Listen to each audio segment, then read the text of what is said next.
안녕하세요. 국회어TV 바우처맨입니다. 오늘은 지난번에 설명드린 국회어 솔루션 회계관리에 이어 인사관리에 대해 알아보도록 하겠습니다. 대부분 기관들은 직원관리를 엑셀이나 일반 세무 프로그램을 이용하고 계시는데 국회어 솔루션을 회계 때문에 이용하신다면 회계관리 아래 부분에 인사관리를 눌러보시면 다양한 기능을 이용하실 수 있습니다. 일단 최근 바우처를 운영하는 사업장들이 4대 보험이나 노무 문제에 당황하는 경우를 가끔 보곤 합니다. 그만큼 고용 관련 방향이 근로자 쪽으로 가고 있고 심지어 가사근로자 고용개선법이 올 7월 국무회의를 통과하여 올해 국회 의결을 통과한다면 1년간 유예 후 시행 예정입니다. 산모신생아 관리 바우처가 해당될 수 있을 것 같습니다. 그럼 직원관리 시스템 이용법에 대해 순서대로 알아보도록 하겠습니다.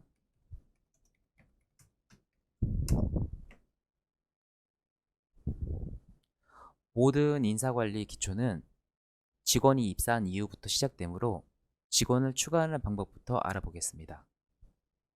인사관리, 직원관리, 우측에 추가 버튼을 누르시고 1번부터 5번까지만 입력하시면 사실상 직원 등록이 끝납니다.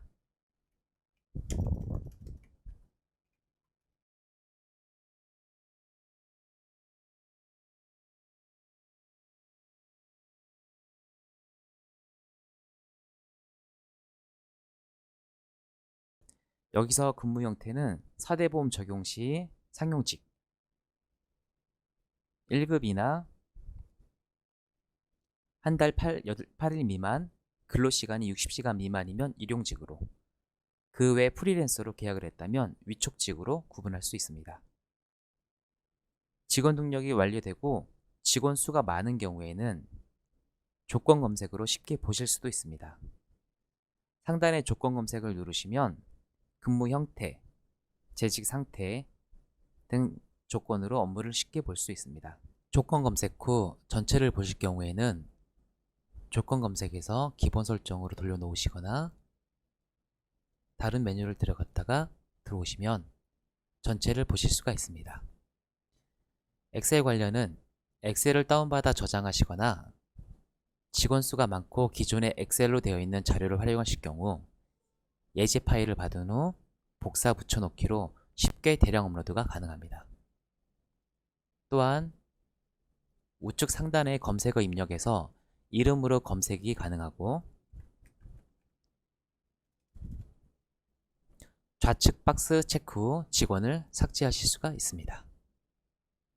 직원 수가 25명 이상일 경우에는 25, 50, 100 단위로 한 번에 보기 또한 가능합니다.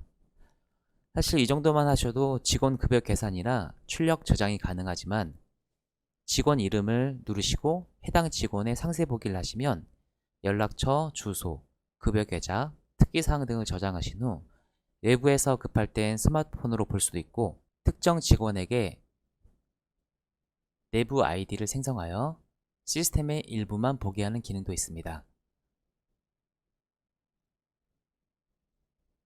또한 서식 탭을 누르면 노무 기본 서식이 있어 근로자가 요구하는 서식이나 향후 노무 분쟁을 대비하기 위한 서식들이 탑재되어 있습니다. 그럼 생성된 기본 자료를 토대로 급여 관리에 대해 알아보도록 하겠습니다. 좌측 상단의 2020년 7월은 실제 근무 연호를 의미합니다. 세무에선 흔히 귀속월이라고도 합니다. 급여를 근무한 달에 지급하신 경우와 2월에 지급하는 경우라도 시스템상에 표시되는 기준은 근무 연호를 표시한다는 것을 기억하시면 됩니다. 최초 급여를 생성하실 때는 우측에 일괄 생성을 누르시고 2월 신규를 선택하시면 7월에 재직 중인 모든 분들이 불러집니다. 만약에 2월을 선택하셨을 경우에는 직전에 마감된 급여 관리를 불러지고 선택 생성을 누르시면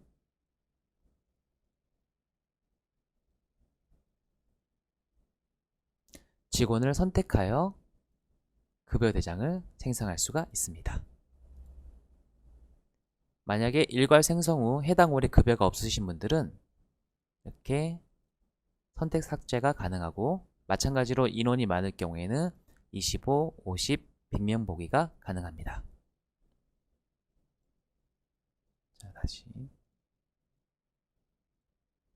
먼저 상용직인 경우 직원 이름 버튼을 누르시고 4대 보험 및 퇴직금 부분의 체크를 전부 해줍니다.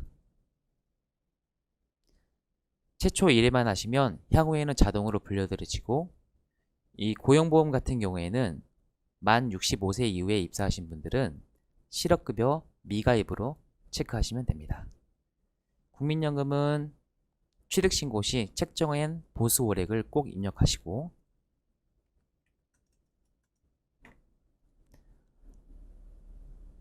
매년 7월 기준으로 국민연금공단에서 지정한 금액으로 변경해 주셔야 합니다. 만약 60세 이상인데 국민연금을 가입해 주실 경우에는 나이 제한 해제 체크를 해주시면 반영이 되겠습니다. 건강보험은 최근 경감으로 지원해주는 제도가 많기 때문에 해당하시는 분의 퍼센트에 맞게 체크해 주시면 자동 계산이 됩니다. 산재도 체크해 주시고 퇴직 적립에 체크해 주시면 회사분 통계에서 퇴직금 금액을 확인하실 수 있습니다. 두루누리 사회보험료 지원 대상 기업은 직원별로 지원율이 다르므로 꼭 확인하시어 체크하시면 국민 고용보험에 자동 반영이 되겠습니다. 과세 고정에는 근로자가 기본적으로 지급받는 금액들을 입력할 수 있고 과세 임의에는 고정적이지 않는 과세에 해당하는 급여 부분을 입력하시면 됩니다. 비과세는 법적으로 최대 10만원까지, 자가운전 보조금은 직원의 소유 차량을 직접 운전해 업무 수행에 이용한 경우 월 20만원까지 최대 적용이 가능합니다. 다만 본인이나 공동명의 차량이어야 하고 실제 여비를 받으면서 비과세를 중복하여 적용할 수 없으며 또한 단순 출퇴근용으로 사용하는 경우에는 비과세 적용이 불가능하오니 상황에 맞게 무리하지 않게 적용하셔야 합니다. 연장 야간 휴일 근로소득에 대한 비과세 혜택이 돌봄 서비스로 확대 시행되어 해당하는 분은 비과세 수당 적용이 가능합니다. 아동보육은 출산이나 만 6세 이하의 자녀의 보육과 관련하여 회사로부터 지급받은 급여가 있는 경우에 월 10만원 이내의 금액으로 가능합니다. 기타 급여에서 공제할 경우가 있는 경우에는 기타 공제 금액을 입력하면 자동으로 공제가 됩니다. 보험 및 세금 공제는 자동 계산이 되는데 필요로 인해 보험 세금을 체크 해제하여 수기로 입력하실 수도 있으십니다.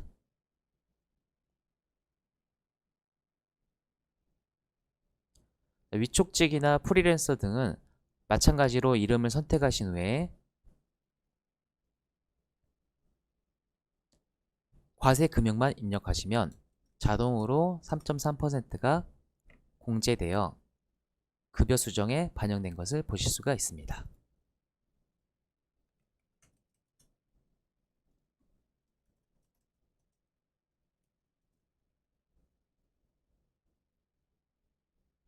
시급제인 경우에는 월급을 시급으로 바꿔주시고 시급 산정을 누르신 다음에 실제 근무 시간을 입력하시고 시급액을 누릅니다. 만약에 연차를 반영하고 싶으시면 연차 반영만 체크하시면 자동 계산이 될 거고요. 비과세를 입력하고 싶으신 경우에도 자동 계산을 누르시면 먼저 추가를 누르시고 비과세 자동 계산을 누르시면 자동으로 계산이 되고 있습니다. 이때 자동 계산되는 거는 위에서 1번과 2번의 최저 시급을 맞춘 다음에 남은 금액에 따라서 연차 수당이나 식대 비과세로 분기를 하실 수가 있습니다. 모든 입력이 끝나시면 꼭 수정을 누르시고요. 급여 입력이 완료된 후에는 상단의 마감 버튼을 누르시면 해당 월의 열세 부분이 잠깁니다. 이럴 경우에는 실수로 내가 입력하시더라도 변경이 되지 않도록 해주는 기능입니다. 반대로 급여를 수정해야 될 경우에는 마감에 들어가셔서 열쇠를 해제하시면 다시 수정을 하실 수가 있습니다.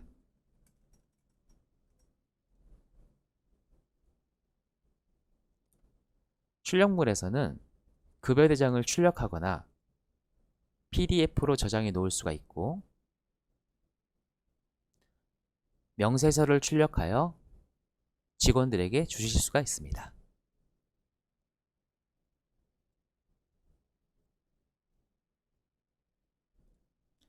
회사분 통계를 누르시면 해당 올해 전체 급여, 5대 보험, 그 다음에 퇴직금 총계를 확인하여 기관에서 출력이나 보관이 가능하십니다.